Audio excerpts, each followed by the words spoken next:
Dad texted me to skip Christmas for my brother's arrogant fiancée, but little did he know I was the exact chief medical officer reviewing her application. I stared at Dad's text message on my phone while sitting in my office at Pacific Regional Medical Center. The glow from my 3 computer monitors illuminated the words that shouldn't have hurt anymore, but somehow still did. Don't come to Christmas Eve. Marcus's fiancé is a pediatric surgeon. We're celebrating her success. It would be awkward having you there when everyone's congratulating a real doctor. A real doctor. I was the chief medical officer of an 847-bed Level 1 trauma center. I oversaw 2,847 medical professionals. I'd restructured 3 failing hospital systems in 7 years. Forbes Healthcare had named me one of their 40 under 40 healthcare innovators 6 months ago. The article sat framed in my assistant's office because I found it embarrassing to display in my own. But to Dad, I wasn't a real doctor. I typed back, "Understood." My assistant, Rebecca, knocked on my door. "Dr. Thornton, the board wants your final recommendations on the pediatric surgery expansion by January 2nd. Also, we have the last round of interviews scheduled for the 26th, 3 candidates for the head of pediatric surgery position. Send me their files," I said, turning back to my screens where patient outcome data scrolled past. "I'll review them tonight." What Dad didn't know, what none of them knew, was that I hadn't just become a doctor. I'd become the person who decided which doctors got hired at one of the most prestigious medical centers on the West Coast. Growing up, I was always in Marcus's shadow. He was the golden child, charismatic, athletic, president of everything. I was quiet, bookish, spending Friday nights in the library instead of at football games. Dad was a successful pharmaceutical sales rep who valued personality and presence. Marcus had both, I had neither. "Emma's fine," Mom would tell relatives at gatherings. "She studies a lot, gets good grades." Marcus got recruited by 3 Division I schools. Dad would interrupt, clapping my brother on the shoulder. "Full-ride scholarships, that's real success." When I got into Johns Hopkins pre-med, Dad barely looked up from his tablet. "That's nice, honey. Marcus, tell them about the state championship." Medical school was brutal. I worked emergency room shifts to supplement my loans, while Marcus's college expenses were fully covered by Mom and Dad. "Athletic scholarships don't cover everything," Dad explained when I asked why they couldn't help me too. "Marcus needs to focus on football, not working." I graduated medical school with $340,000 in debt. Marcus graduated with a marketing degree, 0 debt, and a job at Dad's friend's company making $62,000 a year. So proud of both our kids. Dad posted on Facebook with 7 photos of Marcus at graduation and one of me that was blurry. My residency in hospital administration and healthcare management wasn't real medicine, according to Dad. "You're not even treating patients anymore," he said when I explained my career path. "What's the point of medical school if you're just going to push papers?" "I'm optimizing systems that help thousands of patients," I tried to explain. "Marcus is dating a lawyer now," Mom interjected. "Very successful firm downtown." That relationship lasted 4 months. Then there was the teacher, 6 months, then the architect, 3 months. Each time, family dinners became showcases for Marcus's girlfriend's accomplishments, while I sat quietly eating my mother's pot roast, answering the occasional, "How's the hospital job?" with "fine," before the conversation swiveled back to Marcus. When I became director of clinical operations at Seattle Memorial at 29, Dad asked if that meant I was finally treating patients again. When I was recruited to be chief medical officer at Pacific Regional at 32, one of the youngest CMOs in the country, Dad said, "That's nice. Marcus just got promoted to senior account manager." I stopped trying to share my accomplishments. They'd never be enough. I stopped going to every family dinner. They barely noticed. I bought a house in the hills overlooking the city, a beautiful 4-bedroom craftsman with a view of the water. I never invited them over. They never asked to see it. I dated occasionally, but my work consumed most of my time. Restructuring failing hospital systems, negotiating with insurance companies, implementing new patient care protocols. It was challenging, meaningful work that saved lives, even if I wasn't the one holding the scalpel. But to my family, I was Emma the administrator, Emma the paper pusher, Emma, who wasn't a real doctor. What my family didn't see was the empire I was building. Pacific Regional Medical Center had been failing when I arrived 3 years ago. Patient satisfaction scores were abysmal, mortality rates were climbing. The hospital was hemorrhaging money, $147 million in losses annually. The previous CMO had been fired, and the board of directors was considering selling to a corporate healthcare conglomerate. Dr. Thornton, the board chair, had said during my interview, "We need someone who can save this hospital. Do you think you can do that?" I presented a 47-slide deck outlining exactly how I'd do it. They hired me the next day. Within 6 months, I'd restructured every clinical department. I fired 12 underperforming physicians, something the previous CMO had been too scared to do. I recruited specialists from across the country. I implemented evidence-based protocols that cut hospital-acquired infection rates by 64%. I negotiated new contracts with insurance providers that increased our reimbursement rates. Within 18 months, we were profitable again. Within 2 years, we were the highest-rated hospital in the region. The board gave me a $340,000 bonus. I paid off my medical school debt in full. They gave me stock options worth $1.2 million. I diversified into a portfolio that my financial advisor called impressively aggressive. They increased my salary to $485,000 annually, plus performance bonuses. Last year, my total compensation was $627,000. But more than the money, I had power, real power. I decided which doctors got hired, which programs received funding, which departments expanded, and which got consolidated. Insurance companies wanted meetings with me. Pharmaceutical reps courted me. Other hospitals tried to recruit me with offers I politely declined. I sat on medical boards. I spoke at healthcare conferences. I consulted for hospital systems across the country for fees that started at $15,000 per day. My professional reputation was impeccable. In the medical community, people knew exactly who Dr. Emma Thornton was. But at family dinners, I was still just Emma the administrator. Marcus brought Alexandria home for Thanksgiving. "She's a pediatric surgeon," Mom gushed on the phone beforehand. "Board certified, works at Children's Medical Center downtown. Your father is just thrilled." I showed up with wine and homemade apple pie. Alexandria was already holding court in the living room, designer dress, perfect hair, telling animated stories about her surgical cases while Mom and Dad hung on every word. "Emma," Mom said when I arrived, "this is Alexandria Burke, Marcus's girlfriend. She's a pediatric surgeon." "Nice to meet you," I said, extending my hand. Alexandria's handshake was limp. Her eyes barely registered me before returning to Dad. As I was saying, the laparoscopic approach for pediatric appendectomies has really revolutionized our field. "Emma works at a hospital too," Mom offered weakly, "in administration."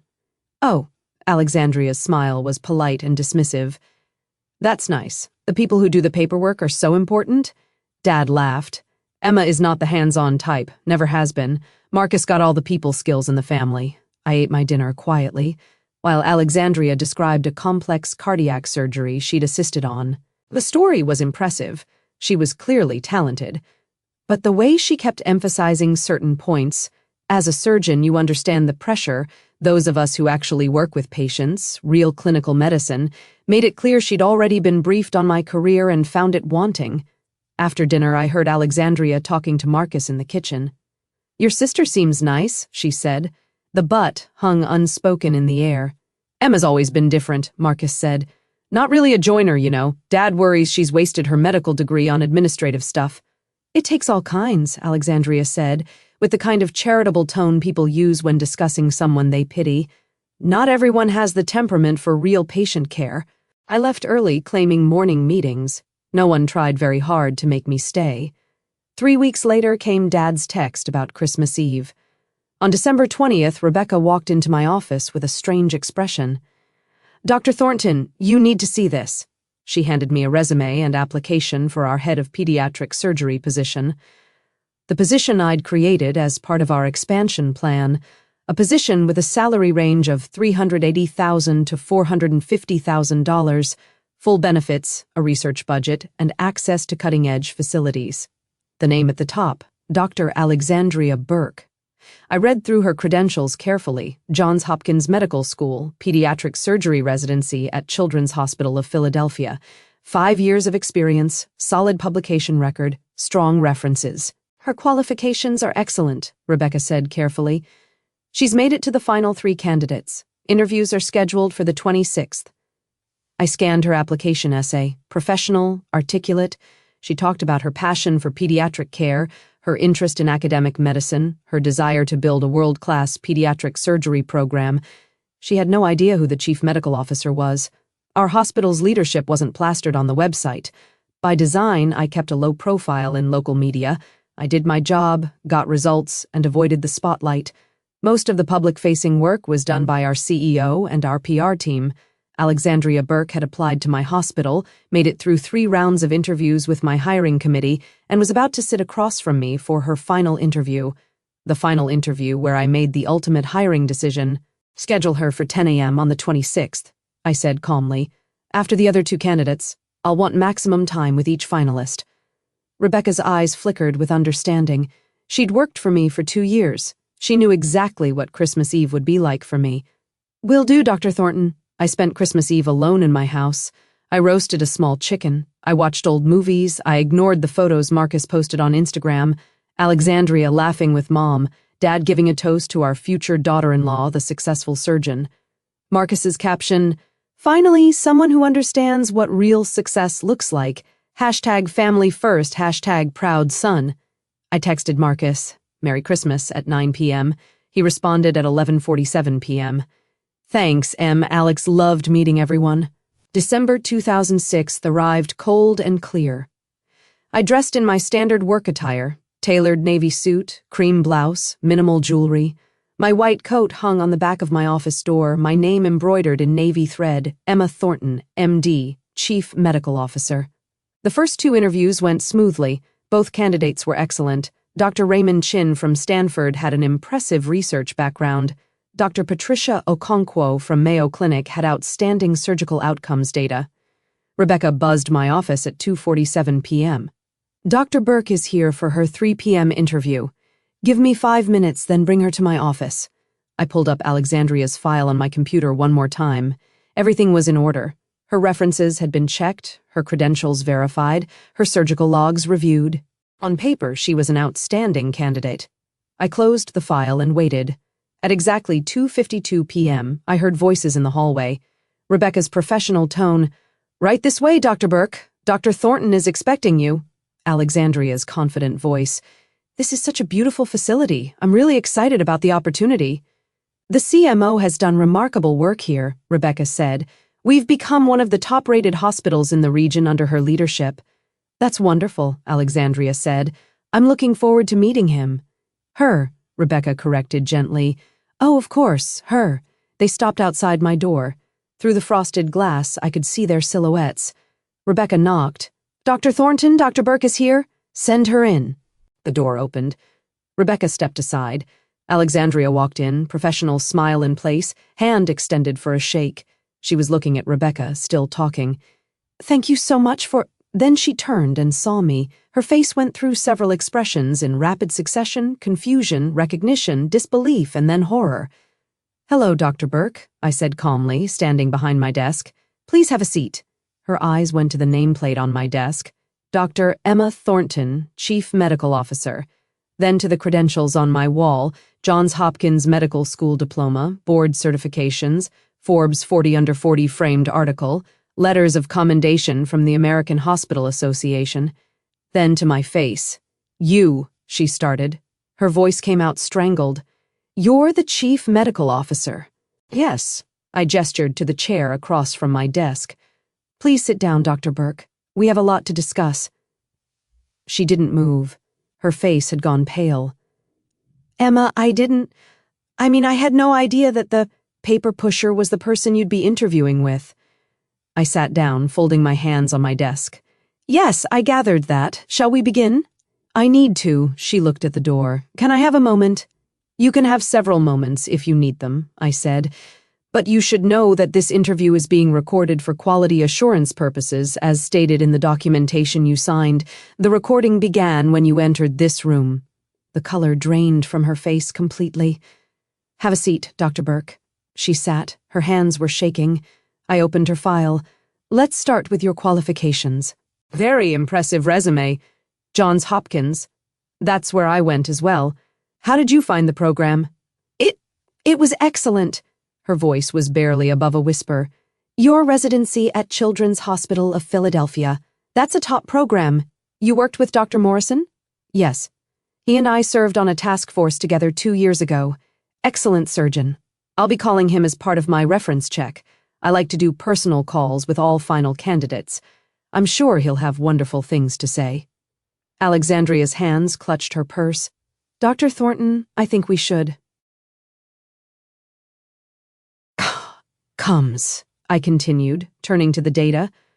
I've reviewed your logs from Children's Medical Center. 347 procedures over 5 years, complication rate of 2.1%. That's slightly above the national average of 1.8% for pediatric surgery. Can you walk me through your quality improvement initiatives to address that? She stared at me. The complication rate is within an acceptable range. Acceptable isn't what we do here, Dr. Burke. We aim for exceptional. At Pacific Regional, our surgical complication rates are 0.9% across all departments. The head of pediatric surgery will be expected to not just meet, but exceed national benchmarks. I made a note in her file. What strategies would you implement to improve your outcomes? Dr. Thornton, her voice was stronger now, tinged with desperation. Can we please talk about what, Dr. Burke? About whether you're qualified for this position? Because that's what this interview is for. This is a $420,000 annual salary position with a $150,000 research budget and the opportunity to build a program from the ground up. It's the kind of position that defines careers. So, yes, let's talk about whether you're the right fit. She flinched. I turned to the next page. Your application essay mentions your passion for academic medicine. Tell me about your research agenda. I've been focusing on minimally invasive techniques. Yes, I saw your publications, 2 papers in the last 3 years, both in mid-tier journals. The head of pediatric surgery at Pacific Regional would be expected to publish in top-tier journals. JAMA Surgery, New England Journal of Medicine, Annals of Surgery. They'd be expected to bring in competitive grant funding. They'd be expected to mentor residents and fellows. I looked up at her. Do you have experience with fellowship program development? Limited experience, but limited, I made another note. This position requires someone who can hit the ground running, who can build not just a surgical service but an academic department, who has the vision, the leadership skills, and the reputation to attract top talent. I closed her file. Tell me why you think you're that person. Alexandria's jaw tightened. I could see her trying to decide between anger and panic. I have 5 years of excellent clinical experience. Above average clinical experience, I corrected. Your outcomes are good, Dr. Burke. Not excellent. Good. And this hospital doesn't settle for good. I've been working at a community hospital, she said, heat entering her voice. The resources at Children's Medical Center are limited compared to a place like this. Dr. Okonkwo came from Mayo Clinic, I said. Dr. Chin came from Stanford. Both have published in top journals. Both have developed innovative surgical techniques. Both have mentored dozens of residents. Both have complication rates below 1%. I leaned back in my chair. You're competing against the best, Dr. Burke. I need you to tell me why I should choose you over them. She stood up suddenly. You know what? I don't think this is a fair interview. You clearly have some kind of personal. Sit down, Dr. Burke. My voice wasn't loud. It didn't need to be. It was the voice that had fired inadequate physicians, the voice that had restructured entire departments, the voice that hospital administrators across the country paid $15,000 a day to hear. She sat. Let me be very clear, I said. My personal life and my professional responsibilities are completely separate. You are being evaluated solely on your qualifications, your experience, and your ability to lead a pediatric surgery department. If you feel the process is unfair, you're welcome to withdraw your application. I don't want to withdraw. Then answer the question. Why should I hire you? She took a shaky breath. I'm a good surgeon. I care about my patients. I want to build something meaningful. So do the other candidates. I opened her file again. Let's talk about leadership. Have you ever managed a team larger than 2 residents? No. Have you ever been responsible for a departmental budget? I've had input on equipment purchases. Have you ever recruited physicians from competing institutions? No. Have you ever negotiated with insurance companies for better reimbursement rates for complex procedures? That's not typically a surgeon's responsibility. It is here. The head of pediatric surgery will have full P&L responsibility for their department. They'll be expected to run it like a business while maintaining the highest clinical standards. I looked at her directly. Dr. Burke, you're an adequate surgeon applying for a leadership position that requires excellence. Your clinical skills are satisfactory, but your leadership experience is minimal. Your research portfolio is thin. Your outcomes are merely acceptable, and you've demonstrated no evidence that you understand what it takes to build and run a department at an elite medical center. Her face flushed red. This is because of Marcus. This has nothing to do with Marcus, I said coldly. This is about whether you're qualified for this position, and based on this interview, I'm not convinced you are. You're punishing me because of your family. I'm evaluating you based on the same criteria I use for every candidate. I stood up. Dr. Burke, I think we're done here. Wait. She stood too, panic clear on her face now. Please, I need this job. The opportunity at Pacific Regional, it's incredible. I know I came across badly at Thanksgiving. This isn't about Thanksgiving, but I'm a good doctor. I really am. I care about my patients. I work hard. I just need a chance to prove myself at a hospital like this. A hospital like this requires doctors who are already proven, I said. We don't have time to give people chances to catch up. You can't reject me because of a family dinner. I can reject you because your qualifications don't meet our standards. I walked to the door, opening it. Rebecca was waiting in the hallway. Rebecca, please escort Dr. Burke out. Our interview is concluded. Dr. Thornton, thank you for your time, Dr. Burke. We'll be making our final hiring decision by January 2nd. You'll receive notification via email either way. She didn't move. Her eyes were filled with tears. Please don't do this. Rebecca. My assistant stepped forward. Dr. Burke, this way, please. Alexandria looked at me one last time. Marcus is going to hear about this. I'm sure he will, I said calmly. Goodbye, Dr. Burke. She walked out, Rebecca guiding her toward the elevators. I heard her voice in the hallway rising in pitch. This is discrimination. She can't do this because of personal... I closed my door. My hands were perfectly steady as I returned to my desk and opened my email. I typed quickly to the Board of Directors Hiring Committee. Subject, Head of Pediatric Surgery Final Recommendation. Date, December 26th, 3:47 p.m. After completing final interviews with all 3 candidates, I recommend we extend an offer to Dr. Patricia Okonkwo. Her qualifications, leadership experience, and research portfolio make her the strongest candidate. Dr. Chin is an excellent second choice if Dr. Okonkwo declines. Dr. Burke does not meet our standards for this position. I do not recommend extending an offer. Detailed interview notes and evaluation matrices are attached. I will be available to discuss this recommendation at tomorrow's board meeting. Regards, Emma Thornton, MD, Chief Medical Officer. I hit send. My phone rang at 5:47 p.m. Marcus. I let it go to voicemail. He called again at 6:02 p.m., again at 6:15 p.m., at 6:23 p.m. The voicemail notification appeared. I put it on speaker. Emma, what the hell did you do? Alexandria came home crying. She said you sabotaged her interview because of some family grudge. That's insane. You can't mix family and work like that. Call me back now. I deleted the voicemail. At 7:14 p.m., Mom called. Emma, honey, Alexandria is very upset. She says you were hostile during her interview. I know you two might have gotten off on the wrong foot, but this is Marcus's fiancée. Can't you just help her get the job for family? I hung up without answering. At 8:02 p.m., Dad called. I answered. Emma, I just heard what happened. You need to fix this. Hello, Dad. How was your Christmas Eve? Don't be cute. Alexandria said you were awful to her in the interview, asking impossible questions, making her feel incompetent. I asked her standard interview questions for a head of department position. She's a qualified surgeon.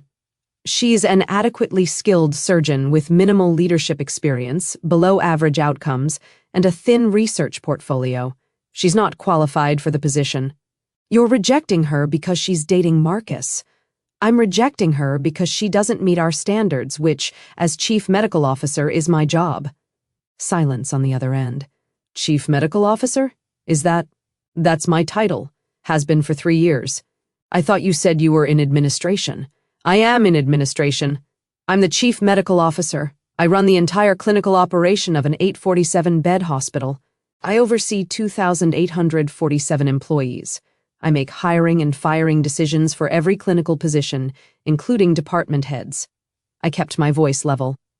Alexandria Burke applied for a position at my hospital. I interviewed her. She's not qualified. End of story. Emma, you can't do this. She's going to be family. Then she should have been more careful about dismissing administrative roles as just paperwork and people like me as not real doctors. I paused. How much of her interview process do you think was about her qualifications, and how much was her assuming she could leverage a family connection she didn't even know existed? That's not fair. What's not fair is expecting me to compromise my professional standards to make your future daughter-in-law feel better about herself. I have 2 other candidates who are genuinely excellent. I'm hiring one of them. Your mother and I are very disappointed. I'm sure you are. You've been disappointed in me my entire life. This changes nothing. I stood up from my couch, walked to my window overlooking the city. Dad, I need to go. I have a board meeting tomorrow morning where I'm presenting my hiring recommendation. Emma. Good night, Dad. I hung up. The phone calls continued through the evening. Marcus left 3 more voicemails, each angrier than the last. Mom sent a series of texts ranging from pleading, "Please reconsider for family unity," to accusatory, "This is cruel and petty." At 9:47 p.m., a number I didn't recognize called. I answered. "Dr. Thornton," a woman's voice, shaking with rage. "This is Alexandria Burke. You can't do this. I'm going to file a complaint." "With whom?" I asked calmly. "The board of directors." I report directly to them, and they trust my hiring recommendations implicitly. The medical licensing board. I conducted a professional interview and made a hiring decision based on qualifications. Human resources. The entire interview was recorded, and my questions were identical to those asked of all candidates. I paused. "Dr. Burke, if you file a complaint, it will be reviewed. And what that review will show is that you assumed personal connections would substitute for professional qualifications. That's not a narrative that will help your career. You're doing this because you're jealous. I'm doing this because you're not qualified. If you were exceptional, I would have hired you regardless of any personal history.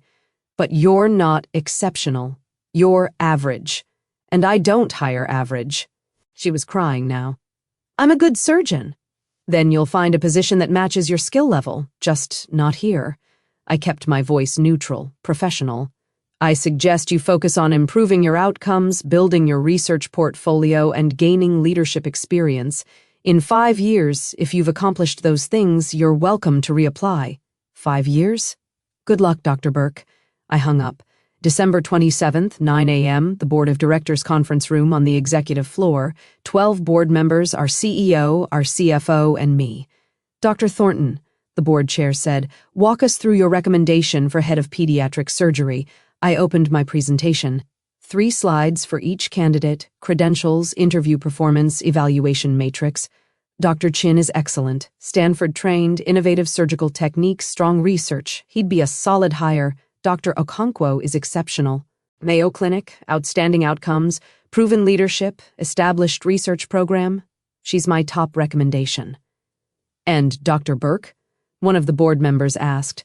"I see she made it to the final round." Dr. Burke has adequate clinical skills but lacks the leadership experience and research profile we need. Her surgical complication rate is 2.1%, above our target. She's published 2 papers in mid-tier journals in 5 years. She has no experience managing budgets or teams larger than 2 residents. She doesn't meet our standards. "Noted," the board chair said. "I move that we extend an offer to Dr. Okonkwo at $420,000 annually, plus the standard benefits package and research budget. All in favor?" Unanimous approval. "Dr. Thornton, reach out to Dr. Okonkwo today. Let's get this done." Meeting adjourned at 9:47 a.m. I called Dr. Okonkwo from my office at 10:15 a.m.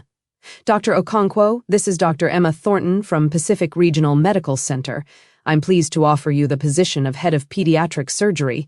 She accepted on the spot. The next family dinner was scheduled for New Year's Eve. I wasn't planning to go, but Mom called and said, "Please come, we need to talk as a family." I arrived at 6 p.m.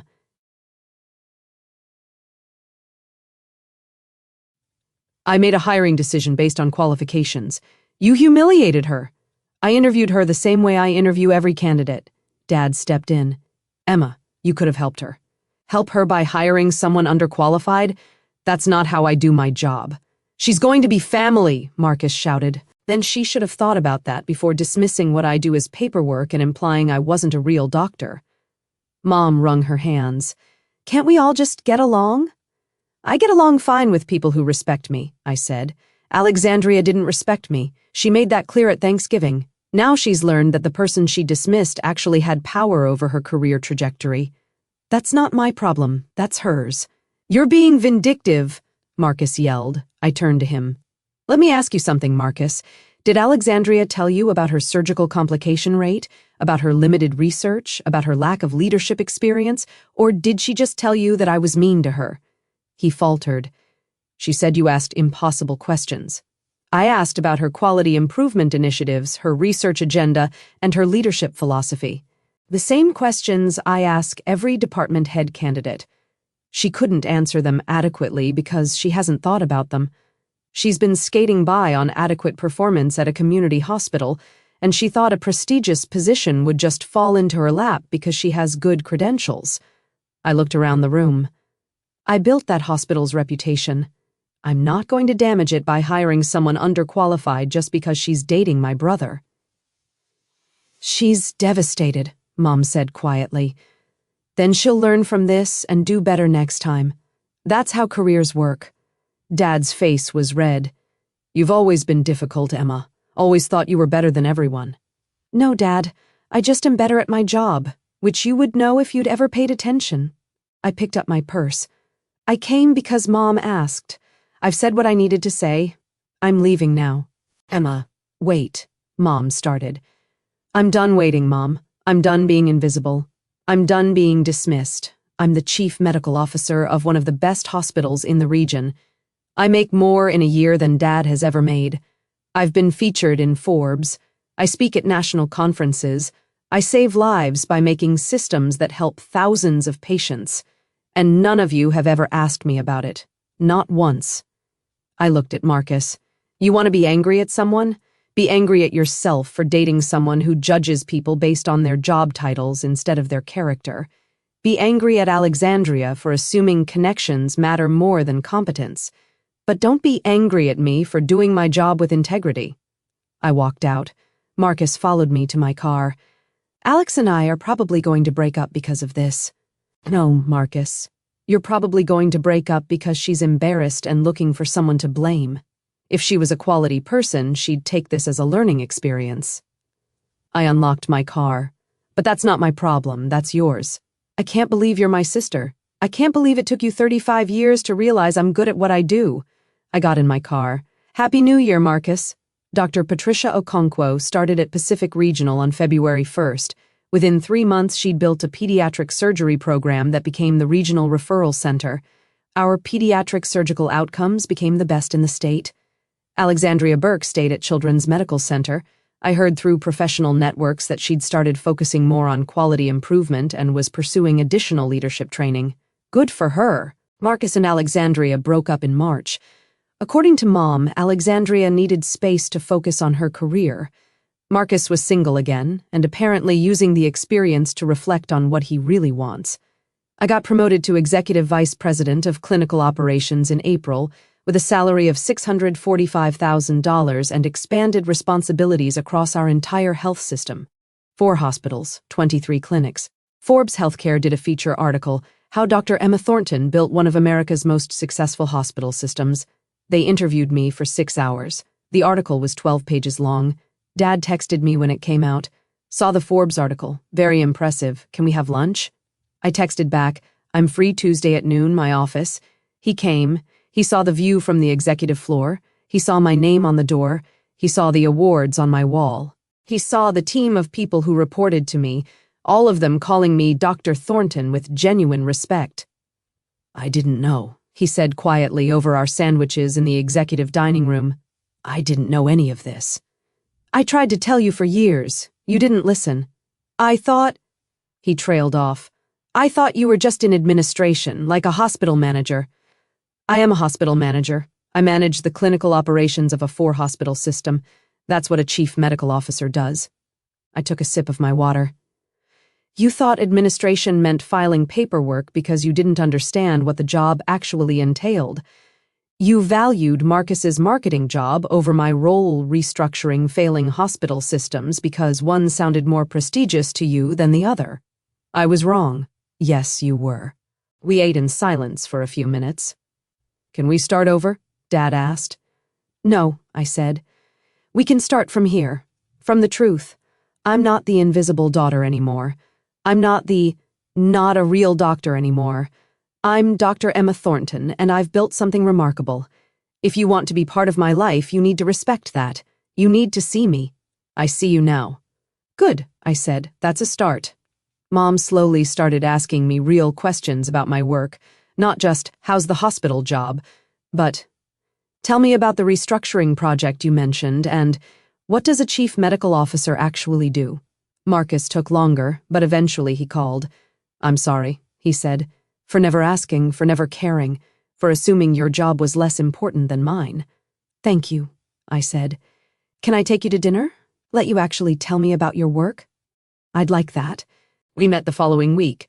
I talked for 3 hours about hospital systems, patient outcomes, leadership challenges, the satisfaction of saving a failing institution. He listened. I had no idea, he said. I had no idea you were doing any of this. I know. I was a terrible brother. You were an oblivious brother. But you're here now. That counts for something. The family dynamics didn't magically heal. These things never do, but they shifted fully, incrementally. I set boundaries. I showed up when I wanted to, not when I was expected to. I talked about my work when asked, and I left when the conversation turned dismissive. I built the life I wanted, the career I'd earned, the respect I deserved, and when people asked me what I did for a living, I didn't minimize anymore. I'm the Chief Medical Officer and Executive Vice President of Clinical Operations for Pacific Regional Health System. I oversee clinical operations for 4 hospitals and 23 clinics. I build systems that save lives. Most people were impressed. My family finally was too. But the most important person who was impressed, me. I looked in the mirror and saw Dr. Emma Thornton, not the invisible daughter, not the paper pusher, not the not real doctor, the real doctor who built an empire while everyone was too busy dismissing her to notice. And that was enough.